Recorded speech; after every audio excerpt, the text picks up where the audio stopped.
Good morning दोस्तों, कैसे हैं आप लोग।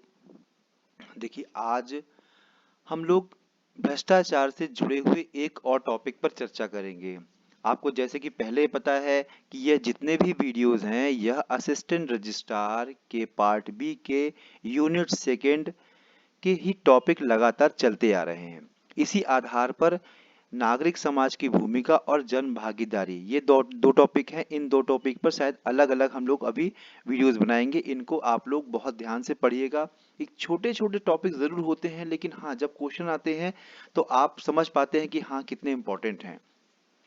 साथ ही यदि किसी को ऑनलाइन मेंटरशिप प्रोग्राम में जुड़ना है, देखिए ऑनलाइन मेंटरशिप प्रोग्राम में यदि आप जुड़ेंगे तो एक वर्चुअल क्लास की तरह आपकी क्लास होगी। इसमें आप क्वेश्चंस पूछ सकते हैं, डाउट क्लियर कर सकते हैं, साथ में आपको ई नोट्स भी मिलेंगे।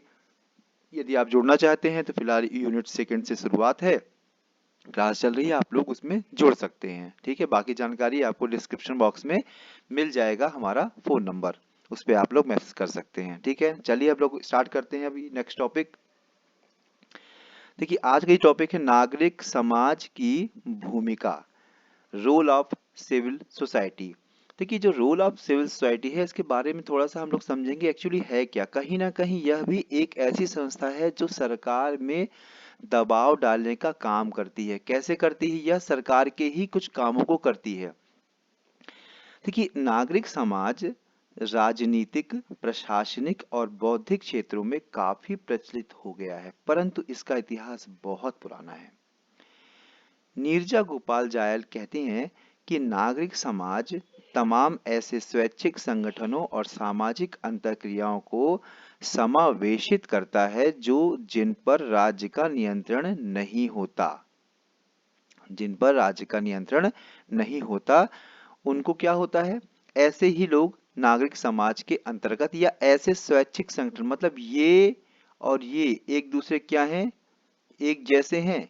नागरिक समाज और स्वैच्छिक संगठन कैसे होंगे उसके आगे आपको हम बताएंगे। जिस पर राज्य का नियंत्रण नहीं होता वो अपने अनुसार ही कार्य करते हैं। ठीक है, यदि कोई भी आपको समस्या हो आप लोग बिल्कुल मैसेज या हमको व्हाट्सअप कर सकते हैं। यदि कोई भी आपको डाउट्स लग रहा है, समझ में नहीं आ रही चीजें उसके लिए। ठीक है, अब इसमें क्या है, इसके लक्षणों की बात करें। आपको लग रहा होगा ये टॉपिक कैसा है, ये टॉपिक तो सिलेबस के आधार पर एग्जैक्ट हमारे सिलेबस में नहीं दिया हुआ है, लेकिन आप ये समझिए ये टॉपिक सीधा सीधा उत्तरदायित्व और नियंत्रण से जुड़ा हुआ है, इसलिए यह महत्वपूर्ण टॉपिक है। और ऐसे ही टॉपिक आप ध्यान देंगे जो आपके एग्जाम के लिए अति महत्वपूर्ण है। एक बार देखने में तो कोई बुराई नहीं है, यदि आप 10-15 मिनट में यदि आप इसको टॉपिक को पढ़ लेंगे तो शायद एक क्वेश्चन प्लस हो जाए, और यदि एक क्वेश्चन प्लस हो जाएगा तो आप ये अच्छे से समझिए कि आगे का जो एग्जाम है एक एक प्रश्न बहुत महत्वपूर्ण है। इसलिए इसलिए हमारा कहने का मतलब ये है कि यदि आप इस पे बहुत ध्यान देंगे तो आपके लिए क्वेश्चन भी अत्यधिक महत्वपूर्ण हो जाएगा। लक्षण की बात करें तो क्या है, यह राज्येतर संस्थाओं को इंगित करता है, मतलब राज्य के अंदर की संस्थाओं को ये बताता है। दूसरा क्या है, ये समाज का विशाल क्षेत्र है। समाज जो है, समाज जो हम लोग जहाँ रहते हैं जिसको हम लोग समाज कहते हैं, वो समाज के एक बहुत बड़े विशाल क्षेत्र से ये आता है। एक विशेषता क्या है इसकी, यह संगठित समाज को इंगित करता है, मतलब यदि जब बहुत लोग इकट्ठा होंगे और एक दूसरे से संगठित रूप से जुड़े होंगे। संगठित रूप से जुड़ने का तात्पर्य ये है कि जब कोई हम लोग कार्य करेंगे या किसी का विरोध करेंगे, इसके लिए हम लोग पूरा इकट्ठा दिखाई देंगे। इसके अंतर्गत वे समूह आते हैं जो राज्य, राजनीतिक समाज, परिवार और प्राकृतिक समाज के बीच होते हैं।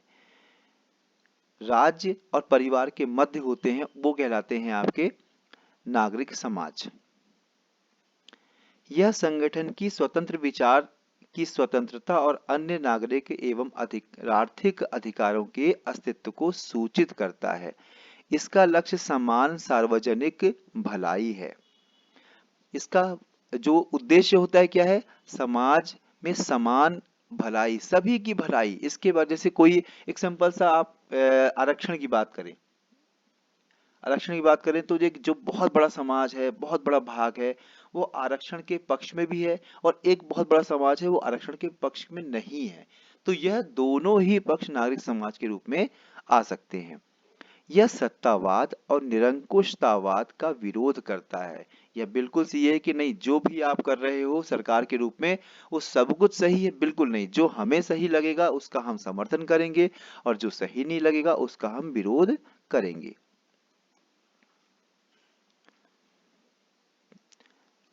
नेक्स्ट क्या है इसकी, व्यक्ति को शिक्षित करके यह नागरिकता को बढ़ावा देता है। यह राजनीतिक प्रशासनिक मामलों में नागरिकों की भागीदारी का रास्ता खोलता है। कहीं ना कहीं यह राजनीतिक स्थितियों में जाकर एक पार्टिसिपेशन करते हैं। पार्टिसिपेशन करने से एक प्रकार का कंट्रोल आता है। कंट्रोल क्यों आएगा कि सरकार को उनकी मनमानी करने से रोका जा सकता है। यह जनमत का निर्माण करता है और सामान्य प्रकृति की मांगे तय करता है। यह उत्पीड़न नहीं बल्कि स्वैच्छिकतावाद का महत्वपूर्ण प्रतीक है। मतलब ये ऐसा नहीं है कि बिल्कुल किसी प्रकार को दबाव, बहुत ज्यादा दबाव देते हैं जिससे कष्ट होता है सरकार को, नहीं। यह स्वैच्छिकतावाद मतलब कहने का मतलब यह है कि ये हम जो सही रहेगा वो हम बोलेंगे, किसी के दबाव पर यह कार्य नहीं करेंगे। राज्य के आधिपत्य को कम करने के लिए बहुलतावाद की वकालत करता है। मतलब बहुलतावाद से तात्पर्य यह है कि सभी को बराबर सहयोग देना, बहुत लोगों का सहयोग लेना ही बहुलतावाद है, इसकी वो वकालत करते हैं।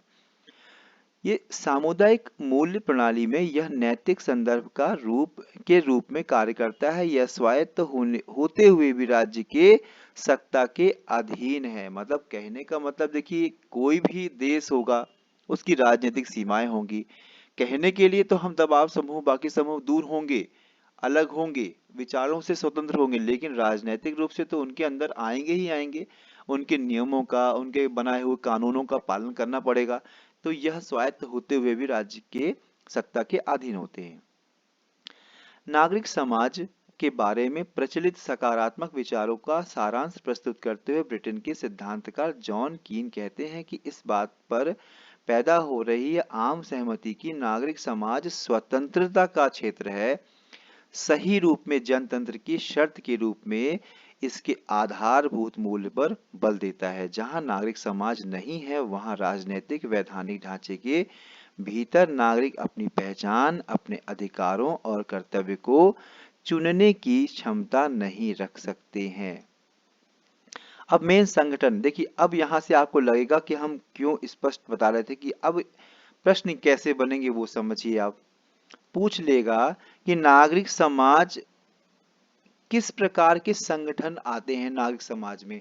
हो सकता है कुछ आपको पॉइंट दे दिए जाए शुरुआत में और ऑप्शन में 1 2 3 4, 1 2 3, एक केवल दो, इस तरह से दे दे, तो आपको पता होना चाहिए कि नागरिक समाज एक्चुअली है क्या। देखिए, नागरिक समाज एक गैर सरकारी संगठन है। मतलब क्या है, ये एनजीओ है, एक समुदाय आधारित संगठन भी है, स्वदेशी लोगों के संगठन भी है, कोई मजदूर संगठन भी हो सकता है, किसान संगठन भी हो सकता है और सहकारी संस्थाएं भी हो सकती हैं। तो यह नागरिक समाज का क्या है, एक अवधारणा है कि कौन कौन से इसमें लोग शामिल हो सकते हैं, कौन कौन संस्थाएं इसमें शामिल हो सकती हैं। यह इस तरह के प्रश्न जरूर देखने को मिल सकते हैं आपको आगे। एक है धार्मिक संगठन भी, बहुत सारे आपने देखा हो धार्मिक संगठन भी आपको देखने को मिले होंगे। जैसे मुस्लिमों के बहुत सारे संगठन हैं, ये हिंदुओं के हैं या सिखों के हैं, ये भी आपको इसी के आधार पर नागरिक समाज के रूप में देखने को मिलेंगे। युवा दल, बहुत सारे युवाओं का भी एक दल होता है, वो भी एक नागरिक समाज के अंतर्गत आते हैं। महिला दल और इसी तरह के अन्य संगठित समूह, सभी लोग नागरिक समाज के अंतर्गत आते हैं। नागरिक समाज संयुक्त राज्य अमेरिका में अत्यंत विकसित है, जबकि भारत में यह 20वीं शताब्दी में विकास कर रहा है। ये आपका नागरिक समाज हो गया। ये बहुत छोटा, अत्यंत कम टाइम लिया, लेकिन हाँ एक बार आपको पढ़ना जरूरी है। हो सकता हो यह आपके लिए बहुत काम आए और आप समझिए कि यहाँ एक एक प्रश्न कितना इंपॉर्टेंट है, आप लोग बेहतर तरीके से समझ सकते हैं। ठीक है, तो इस बात को प्लीज बहुत ध्यान से दीजिएगा, रखिएगा कि यह आगे के लिए बहुत इंपॉर्टेंट है। ठीक है, okay. Thank you very much. अब हम लोग क्या है नेक्स्ट वीडियो में जल्दी मिलते हैं।